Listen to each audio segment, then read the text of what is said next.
You awoke to the sound of rustling from across the room, cracking a tired eye open to find the hazy figure of Hanta.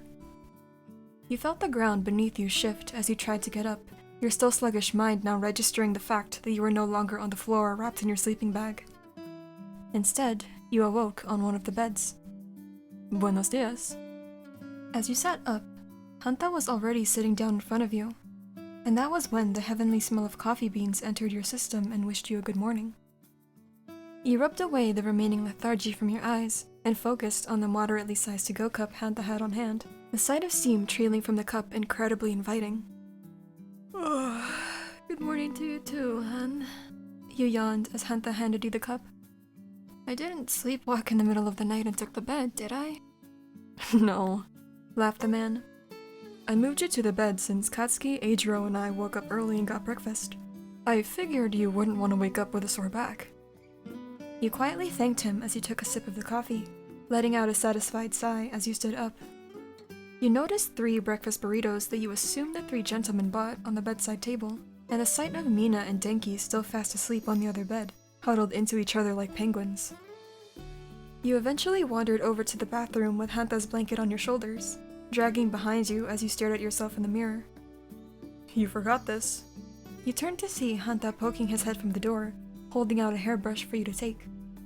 You didn't, though, and only pouted at him, and he instantly knew what you wanted. Alright, you lazy oaf. Turn around.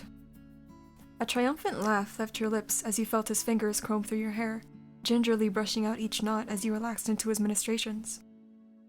He was delicate with the way he handled each tangle of your hair, massaging your scalp as you found yourself lightly leaning against his chest. Why can't days always start off like this? That's what you're thinking, right? Questioned Hanta with a raised brow, obviously aware of how much you enjoyed being pampered. You gave him a playful nudge as you took another sip of the coffee, but you hummed in agreement nonetheless. You may be right, hun, but we both know that the only way for that to happen is if we live together. You joked. He paused momentarily when the idea of sharing a living space with you crossed his mind, and Hanta would be lying if he said he didn't enjoy the thought. The whole group had talked about wanting to move in together come graduation, but due to different life choices, was never actually carried through. Hanta loved the idea of living with his childhood friends, but there was always the intrusive thought about what life would be like sharing a home with you, and only you, as more than friends. He quickly shut down the thought before his cheeks erupted, brushing through your hair one last time. Why don't you get ready? We'll be heading out soon. What about Denki and Mina? You asked, peering back into the room, where your 2 friends barely made a move, still snuggled together. You looked back to Hanta, who also had his gaze on the unconscious lumps, before a mischievous grin appeared to replace his usual smile. I have water guns. You mirrored his grin. Do you have a kazoo to go with it? You know I do. And that concludes a Tuesday morning.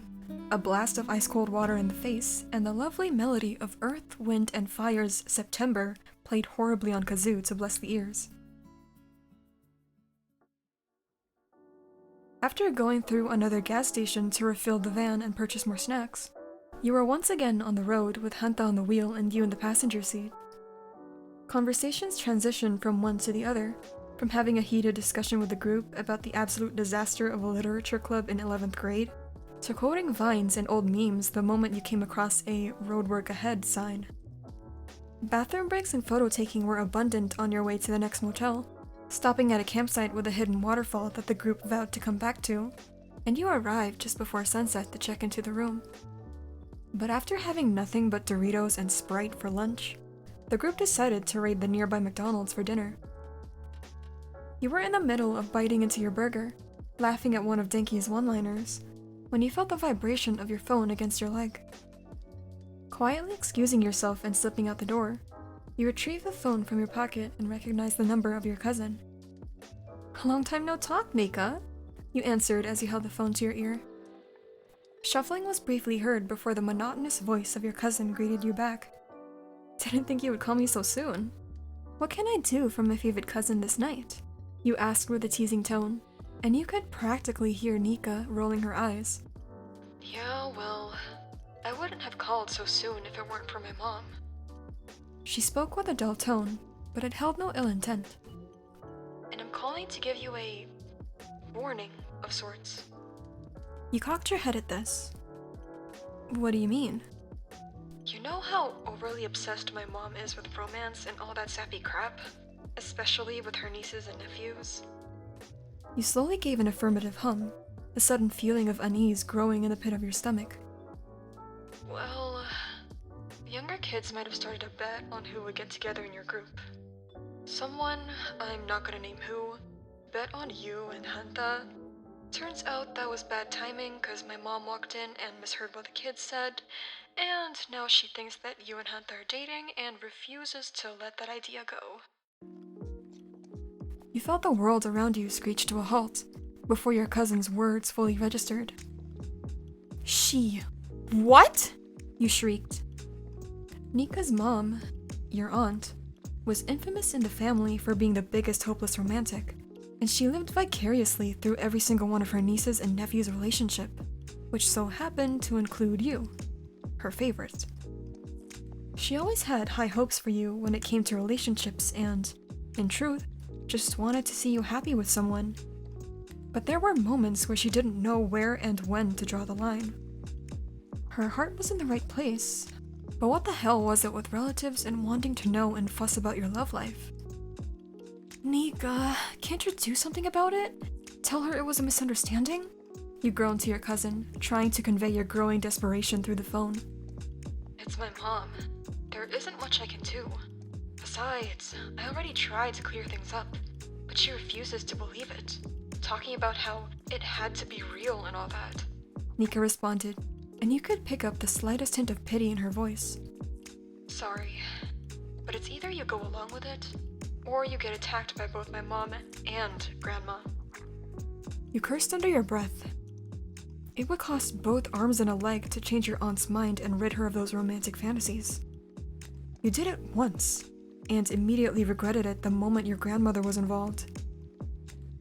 You heard a distant yet familiar voice from Nika's side of the call, causing your stomach to cave in on itself as the voice drew closer. Nika mumbled her last words of encouragement. Well, she wants to talk to you. May the odds be ever in your favor. Nika, now is the worst time to quote Hunger Games, but please, for the love of God, don't give her— Auntie! Hi! Your desire not to speak to your aunt was obliterated the moment her voice rang clearly through the line. Listener, honey, I can't wait until you're here. And you have to tell me about you and Hanta. Oh, I always knew you two would make it official. You could hear the sheer excitement from her, and it made the slightest hint of guilt grow in your chest. You experienced a number of relationships growing up, some ending in a disaster or naturally drifting apart, and you constantly had to reassure your aunt that you would be fine without a romantic partner. After all, you had your friends. But that never stopped your aunt from worrying about her favorite nibbling, and it never stopped you from feeling the least bit guilty. Curse you and your compassion and need to appease others. You eventually bid your aunt and cousin goodbye, hanging up after listening to 5 minutes of your aunt's chattering. You let out a heavy sigh, ruffling your hair as a new level of worry bloomed in your chest. You planned to discipline each of your younger cousins that took part in the bet, and you had to figure out just how you were going to pull this off. But then again, it wouldn't hurt to bend the truth just a little, would it? After all, it would only be for the week, and you and Hanta were already attached at the hip, to the point where strangers thought you were romantically involved with each other. And though you almost hated to admit it, you didn't dislike the idea of forging a relationship with your best friend. You turned back, peering into the window where your friend sat, still lost in whatever conversation they were having.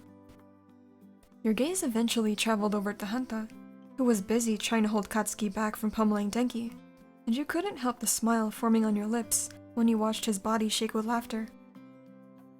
For the most part, telling Hanta about the newfound dilemma would be nothing to break a sweat over. But you couldn't help the nagging feeling in your head. Does he want to take part in this ridiculous scenario? Sure, I'm down. Huh? It was just past 11 when you pulled Hanta aside after the group checked in for the night, choosing to rip off the figurative band-aid and tell him about the phone call and what you got yourself into. You expected Hanta to question your conundrum, or even outright deny it.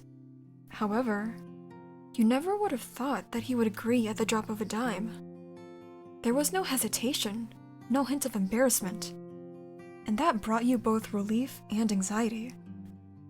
But unbeknownst to you, Hanta was internally trembling with excitement and simultaneous disappointment. The one thing he had been wanting for more than half his life was dangling right in front of him, but it brought great upset that it would all just be an act to please your family. But no matter. This was his chance generously given by fate, and he was going to try his damnedest to make you truly fall for him in the span of 1 week. You heard me, you doof. He ruffled your hair with an easygoing smile. You got yourself into this mess. Technically, one of my younger cousins did. You corrected, and he rolled his eyes. However, you got into this mess. I'm just as much a part of it as you are. So hell yeah, I'm down to help. Besides, he leaned into your side.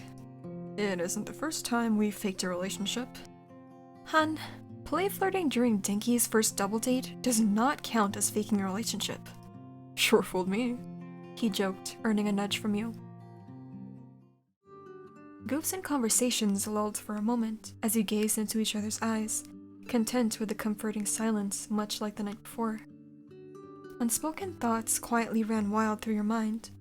Possible scenarios that could occur during your pretend relationship, and the faint prodding in your brain at what it would be like if the relationship was real. The faint prodding at what Hanta would be like as a boyfriend. The faint prodding that you quickly shook away. He was your best friend, for crying out loud. His voice broke the silence, pulling you from your thoughts.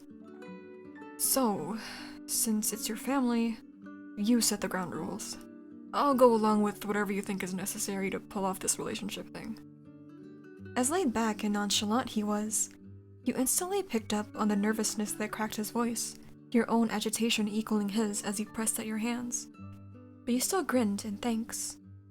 You honestly couldn't ask for a more considerate and sweet man to call your best friend. Or, as of this moment, fake boyfriend. If you were being honest, you had the most basic of ideas. Holding hands, kisses on the cheek, the like. But you knew your aunt was a perceptive one when it came to relationships and romance. So you and Hanta had to put on the damn best act you could. You were brief as you explained what you had in mind, and he nodded along with every word. You did your best to hide the growing nerves and the trembling of your voice. You had no reason to be this uneasy. After all, Hanta's only assisting you in getting yourself out of trouble. This shouldn't be any different from your younger days. But that's just it. This wasn't your younger days anymore.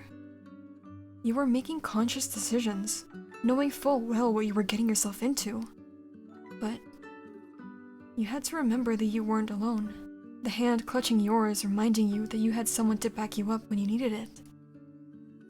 Though your relaxing week of vacation may have become a circus act on the second day, you had a truckload of clowns and your partner in crime beside you to help lighten the load. Everything will be just fine.